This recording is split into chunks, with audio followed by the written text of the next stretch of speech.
Alô, amigos da TV Indaiatuba, estamos começando aqui a entrevista da semana e eu estou recebendo aqui a doutora Flávia Thaís de Genaro, advogada, responsável aqui pela supervisão aqui do Departamento Jurídico da TV Indaiatuba. Doutora Flávia, prazer em recebê-la, né? Hoje o assunto, com certeza, é a dúvida de muita gente, né? Muita gente procura sobre esse assunto? Sim. E o pessoal, e geralmente é problema, né? Geralmente quando vão no escritório, assim, procurar um advogado, a pessoa está num ponto que está para se separar, dissolver a sociedade conjugal. Hoje, nós vamos estar falando aqui hoje sobre casamento e união estável, né? Que é uma das dúvidas que as pessoas têm, o que é melhor, o que é mais fácil. Para a doutora, juridicamente, o que é mais fácil resolver? Uma separação ou afinar um contrato de união estável? O trabalho prático assim é o mesmo para ambos, tanto para a dissolução de sociedade de fato quanto para o divórcio. Tem a questão dos filhos, partilhas de bens, tem a questão da guarda. O que pode mudar, assim, é que, vamos supor, na dissolução da sociedade de fato não tem a questão da mulher voltar a usar o nome de solteira. Solteira, o que no divórcio é comum a mulher voltar a usar o nome de solteira. Embora hoje os homens possam adotar o sobrenome da mulher também.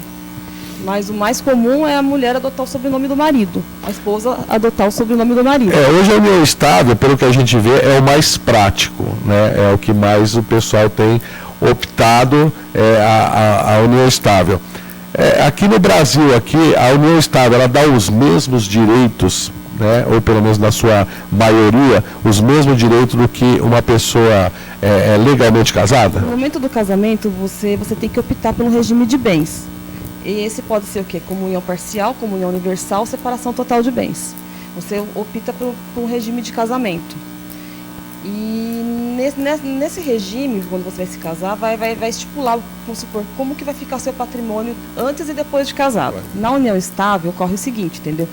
Normalmente as pessoas começam um namoro, que vão morar junto e acabam tendo por intenção permanecerem juntas. E aí o que acontece? Vamos supor, como que vai ficar a questão patrimonial? A questão patrimonial, vamos supor, vai depender dos conviventes. Vamos supor, se eles querem adotar um contrato de união estável, onde estipula que, vamos supor, os bens adquiridos na constância dessa união não serão comunicados para qualquer fim de dissolução, eles vão ter que fazer uma escritura no cartório de notas, onde vai estar estipulados as obrigações e deveres de cada um dos conviventes. Vai ter que adotar uma escritura de união estável, onde que vai estar estipulado obrigações e deveres. Essa escritura vai ser colocada a registros. Se eles querem que, vamos supor, eles vão ter que ir até o cartório de registro de imóveis a fim de fazer um contrato. Não, a fim de registrar o que foi estipulado na escritura em relação à questão patrimonial. A doutora, como advogada, a gente está vendo ali, tem muitas pessoas que estão nos assistindo agora. O advogado, o que ele aconselha nesse momento? Né? Por exemplo, eu vou morar com uma mulher. Né? É aconselhável a fazer essa escritura? É aconselhável fazer algum tipo de contrato? Sim. Por quê? Vamos supor, eu tive muitos casos práticos, entendeu? Que no momento que está tudo bem, no momento que está tudo bem, vamos supor, vocês adquirem junto o bem ou o imóvel onde vocês vão residir, o carro, mas no momento que ocorre alguma coisa que vai ocasionar dissolução, o que acontece? Um fala, mas eu que comprei com o meu dinheiro, e o outro fala, mas eu dei um pouco de dinheiro, mas não tinha dinheiro para comprar o imóvel inteiro, mas quer dizer, o que pagou mais se sente injustiçado pelo fato de que ele contribuiu de uma maneira maior. A outra pessoa que às vezes a esposa trabalhava em casa, ou mesmo um marido que tinha menos condições financeiras, ele acaba adquirindo direitos sobre o imóvel em decorrência da união estável, entendeu? E aí, vamos supor, chega a questão que na hora de dividir, acaba gerando acaba gerando um atrito entre as partes e dificultando a dissolução. Então, acho que é importante no momento em que o casal pretende, vamos supor, se unir com uma pessoa com a finalidade de constituir uma família, entendeu? Embora ela não tenha intenção de se casar, que se tem, vamos supor, se a questão patrimonial possa dar algum problema para o futuro, que faça o contrato estipulando quais são as obrigações, o que cada um vai ter direito no caso de dissolução, o que está sendo combinado, entendeu? Ou seja, para até futuramente, numa separação, evitar algum tipo de problema de construção. Porque a gente até brinca aqui que a gente nunca, eu desconheço uma separação que foi 100% amigável. Não, né? não existe. A separação é uma coisa assim muito ruim para todas as partes, né? Todo mundo perde. Existe algum impedimento para a união estável ou para o casamento ou não? Sim, existe. Por exemplo, para o casamento, o que impede um casamento? Legalmente, vamos supor, legalmente tem previsão em lei que ascendente com descendente não pode se casar, afins em linha reta, os irmãos unilaterais e bilaterais, o adotado com os filhos do adotante, as pessoas casadas, quer dizer, se eu já sou casada, eu não posso contrair nenhuma união estável, muito menos um outro casamento, né? O adotante com quem foi cônjuge do adotado e o adotado com quem foi adotante.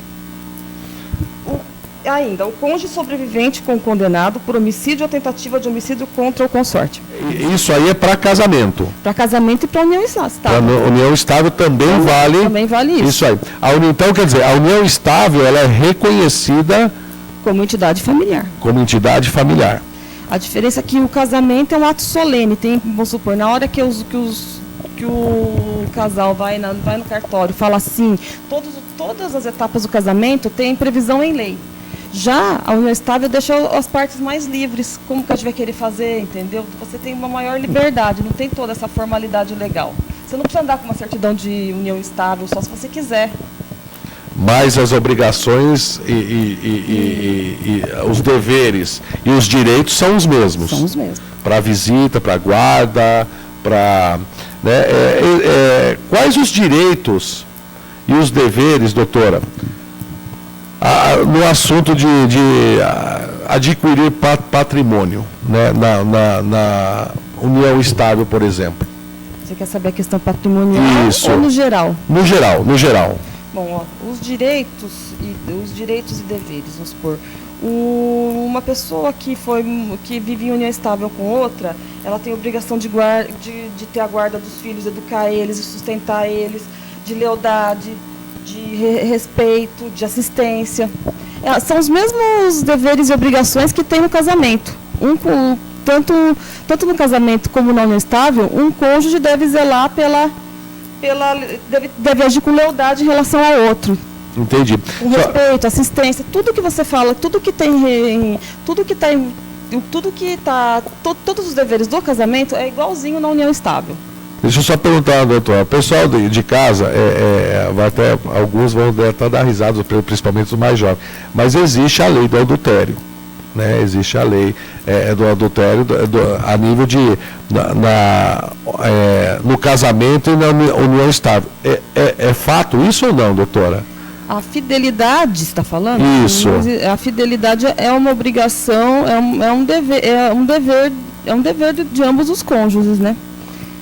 E existe alguma lei contra isso? Assim, por exemplo, a pessoa que é infiel, ela paga alguma coisa, ela dá direito a outra pessoa? Anteriormente, o Código Civil anterior a 2002, era uma das causas de dissolução do casamento. Vamos supor, se tinha ainda penalidades para o cônjuge adúltero, né? Se você fosse pego em um ato de infidelidade, traição, a pessoa poderia perder a guarda dos filhos, perder o direito de usar o sobrenome e ainda perdeu o direito de guarda dos filhos, perdeu o direito de usar o sobrenome. Isso é o básico que acontecia. Isso anteriormente. Depois, com o Código de 2002, a traição acabou não sendo mais causa de divórcio, de separação. Não é nem divórcio, era separação antigamente. Agora, depois o Código, na verdade, atualmente não existe mais separação. As pessoas que não se interessam mais em ficar casadas simplesmente podem entrar com pedido de divórcio.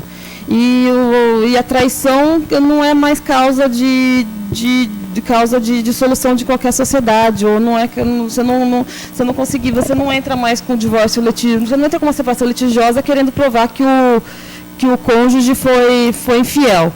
Na verdade, o que se pode fazer numa situação de traição, que a pessoa realmente ficou magoada, ela pode tentar uma indenização. Entendi. Pela traição. A doutora tocou num ponto importante sobre a mudança do Código de 2000, mudou agora em 2012, né? 2002. 2002, né? 2002. Quais foram as principais mudanças em relação ao casamento e à união estável? Na verdade, antigamente teria que ter um lapso temporal de 2 anos para ser reconhecida a união estável. Atualmente já não existe mais um lapso temporal. Atualmente você pode, vamos supor, você pode ter uma união estável de 1 ano, de meses, entendeu? Tudo vai depender da intenção da intenção dos cônjuges de constituir uma sociedade conjugal, uma entidade familiar. Os cônjuges têm que estar com a intenção de constituir uma entidade familiar. Então esse negócio de a pessoa ficar lá 15, 20 dias, 30 dias, não dá direito ainda a uma união estável, né? Ambos os cônjuges têm que ter a intenção de ter uma família, entendeu? Uma relação com constituição de família. Não basta um querer, ou não basta você começar um namoro, nada. Você tem que ter a intenção de constituir uma família com a pessoa com quem você está convivendo, entendeu? Ou vai passar a conviver, ou que está namorando. Vou fazer uma pergunta assim, que eu acho que eu tenho certeza que muita gente está perguntando. Existe algum contrato para união estável, assim como é feito no casamento, que você assina em cartório? É a mesma coisa, a doutora explicou, mas existe um contrato específico para união estável? Sim, é a escritura de união estável, onde é estipulado obrigações, deveres, como que vai ficar a questão patrimonial. É a escritura de união estável que deve ser lavrada no cartório competente. Tanto que a lei facilita a conversão da união estável em casamento.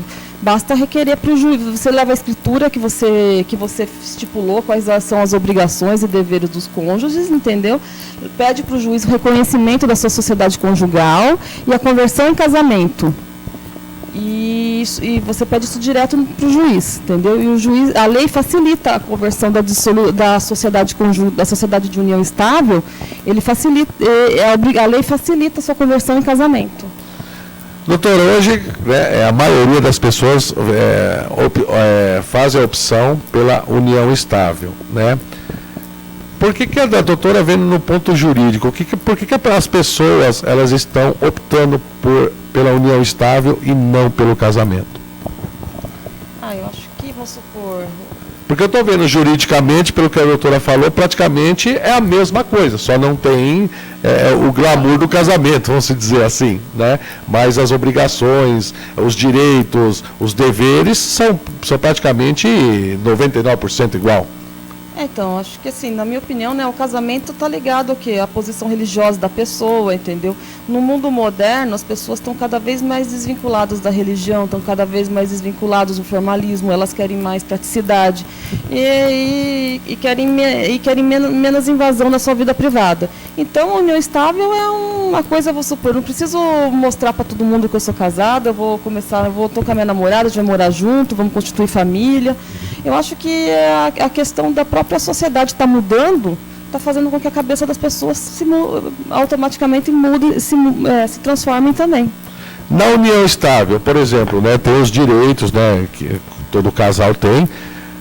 Agora, perante a sociedade, por exemplo, no banco, uma pessoa vai abrir uma conta no banco, ela tem os mesmos direitos da casada?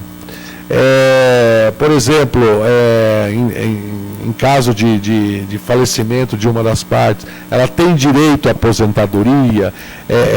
O negócio é mais complexo, a gente teria que fazer um programa só disso, doutora. Vamos supor, em caso de falecimento, você está querendo saber? Por exemplo, tem um casal, o marido faleceu e eles eram unidos sem matrimônio, sim, eles eram só união estável. Ela tem direito à pensão dele, por exemplo? O procedimento jurídico é o seguinte: se eles não tinham nenhuma escritura, não tinha nenhuma documentação de união estável, entendeu? Eles simplesmente eram conviventes, só que não formalizaram nenhum documento em relação a isso. A pessoa que ficou viúva vai ter que fazer o seguinte: em primeiro passo, ela vai ter que pedir o reconhecimento da união estável dela. Entendeu? Vai ter que entrar com uma ação de reconhecimento de união estável. Quem que vai ser citado para isso? São os herdeiros. Os herdeiros podem concordar, podem contestar, entendeu? Após o reconhecimento, se for reconhecida a união estável, o juiz vai emitir uma carta de sentença para ela. Se a pessoa vamos supor, se a pessoa era registrada, se a pessoa que faleceu era registrada, ela vai ter que levar essa carta de sentença até o INSS, onde vai ser concedida a pensão por morte para ela, se ela tiver direito. É a mesma coisa com o inventário, entendeu? Ela vai, depois de ser reconhecida a união estável, vamos supor, se eles não adotaram nenhum tipo de contrato em vida, nada, vai ser o regime que é comum ser adotado quando não há previsão legal, quando não há previsão de contrato dos conviventes, não há previsão em contrato dos conviventes, é a comunhão parcial de bens. O que ocorre? Ela vai ter 50% dos bens que foram adquiridos por eles durante a constância da união deles. Então, ela vai ser meeira. O restante, 50% dos bens vai ser da viúva, entendeu? E outros 50% vai ser dos herdeiros. Geralmente, quando acontece numa situação dessa, existe o questionamento dos herdeiros em relação... porque a maioria dos casos, não estou generalizando aqui, mas a maioria dos casos, o pai foi morar com uma pessoa porque se separou da esposa, enfim, né? O que eu queria dizer é o seguinte: para abrir uma conta no banco, é o mesmo trâmite ou não? Mesma coisa, assim, a pessoa pode abrir conta conjunta com o convivente normalmente, assim, não tem, assim, não tenho, porque você quer saber isso? Isso. Assim, normalmente, assim, que se abrir uma conta em nome do marido,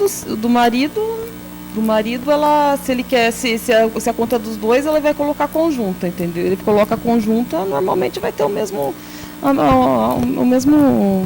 procedimento, não vai mudar em nada. A doutora, com a experiência que tem, né, que a doutora Flávia é experiente nesse assunto, né, e muito competente, diga-se por sinal, o que a doutora recomendaria para um casal que estão pensando em constituir família? Assim, é difícil dar uma opinião desse tipo, né? Mas assim, vou supor, acho que o casal tem que ver como eles se sentem bem, se eles querem morar junto, constituir família, sem nenhuma formalidade, idade. A união estável,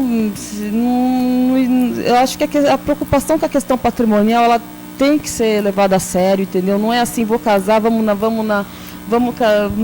casar, mas não quero nem saber do resto, entendeu? Eu acho que a questão patrimonial tem que ser bem pensada, a pessoa tem que se orientar bem em relação a isso, entendeu?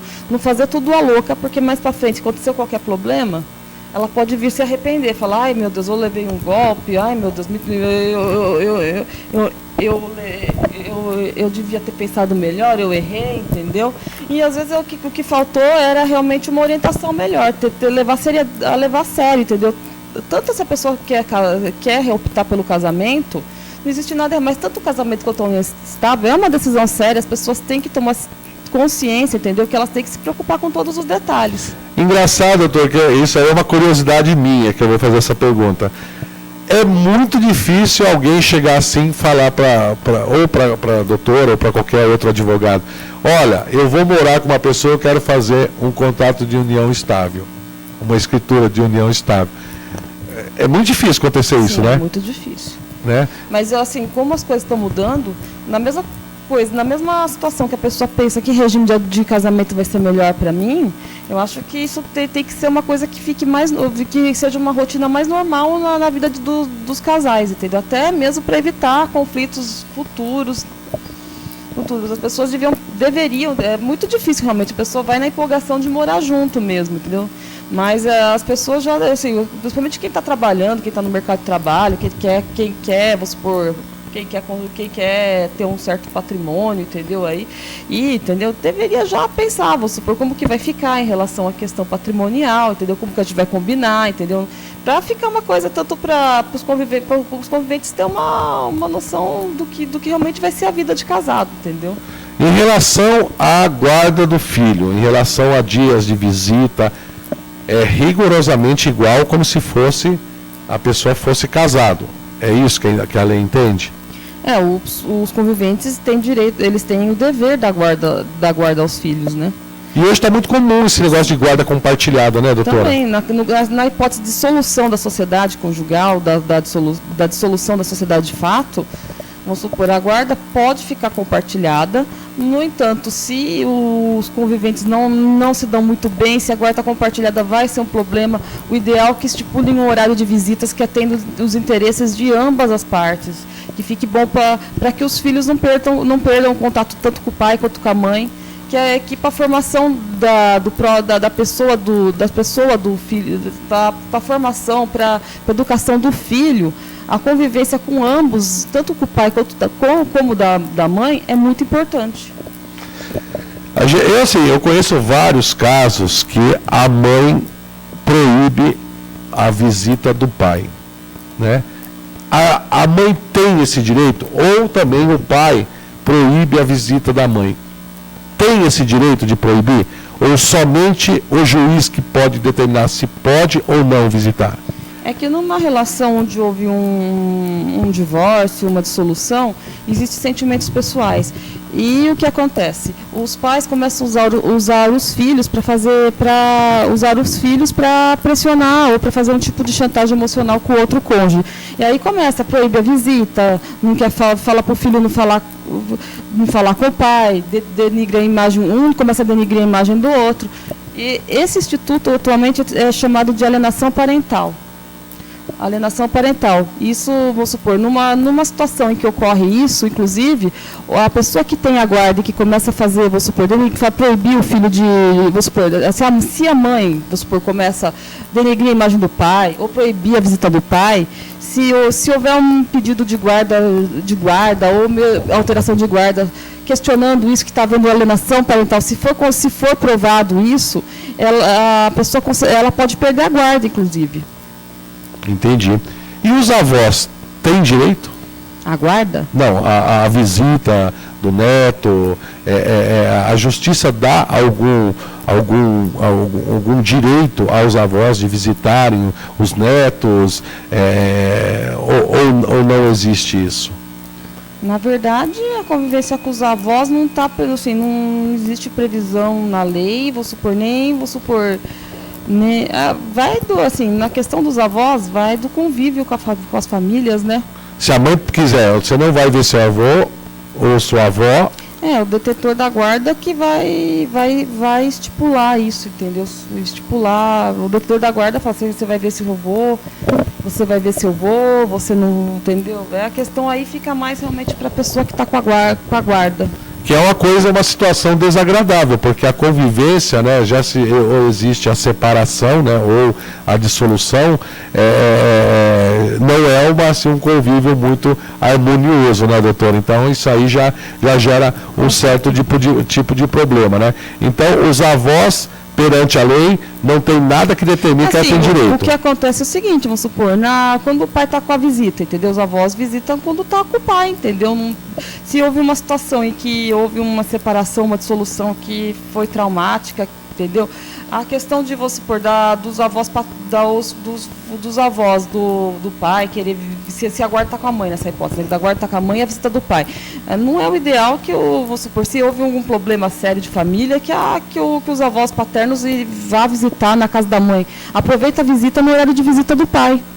Entendeu? Vá visitar o neto quando estiver com o pai, com o descendente deles, entendeu? Então, eu não sei se a doutora lembra, até tem um caso muito, muito interessante que vem bem a calhar para o pessoal de casa entender.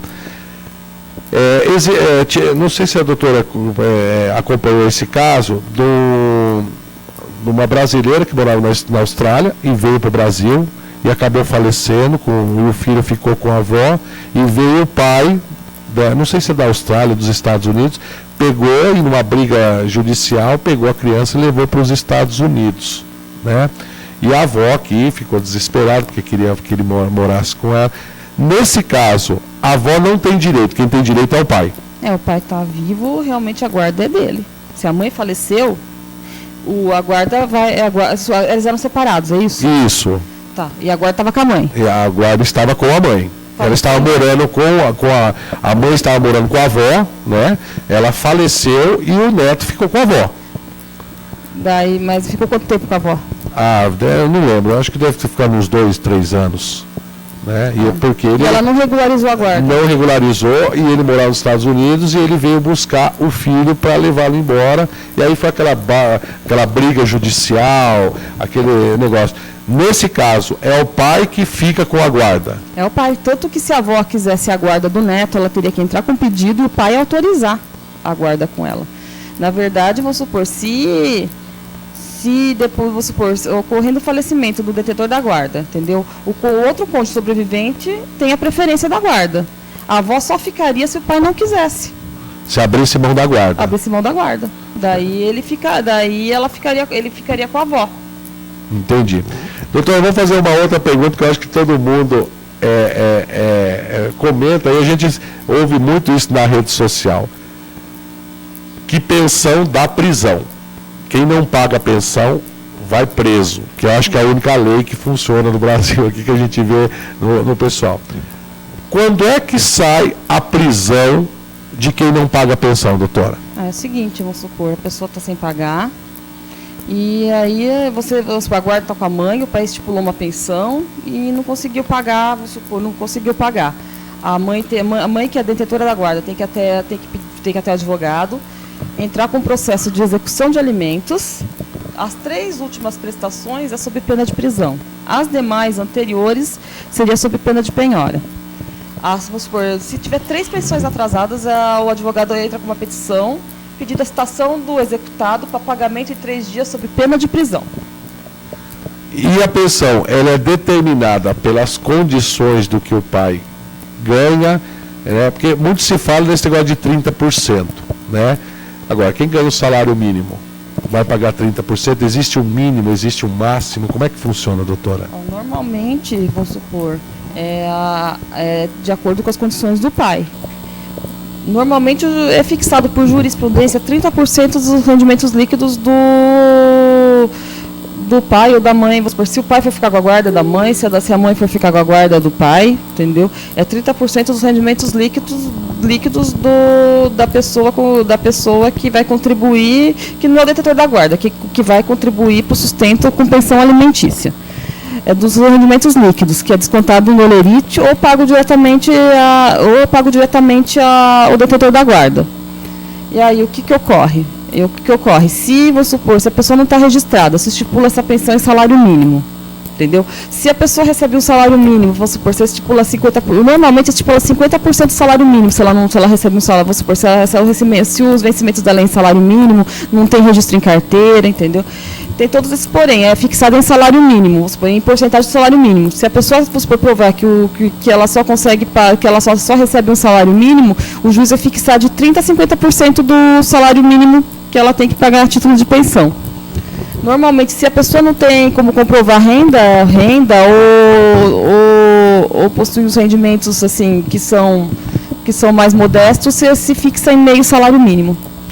No caso da mãe que perde a guarda, ela tem que pagar a pensão? Também.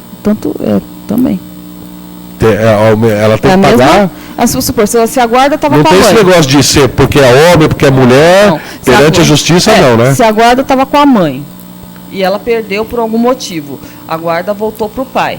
Vamos supor, a guarda foi para o pai. A mãe tem a mesma obrigação de pagar alimentos como o pai tinha. Sob pena de prisão, com tudo isso, né? Pois é, pessoal, espero que vocês tenham gostado da entrevista. Doutora, se alguém tiver alguma dúvida, pode mandar algum e-mail para a doutora para esclarecer alguma dúvida. E como é que faz eu passar o e-mail para o pessoal entrar em contato? Meu e-mail é flaviaadv@terra.com.br. Então está aparecendo aqui no GC, pode mandar lá a sua dúvida, né, que a doutora Flávia Thaís de Genaro vai estar respondendo. Doutora, obrigado por atender a TV Indaiatuba. E vou te falar, vai vir uma outra entrevista com a doutora Flávia em relação ao TV Teams. Nós vamos falar sobre a lei da palmada. Fique ligado na TV Indaiatuba, porque aqui também a gente tira muita dúvida sua que está assistindo o programa.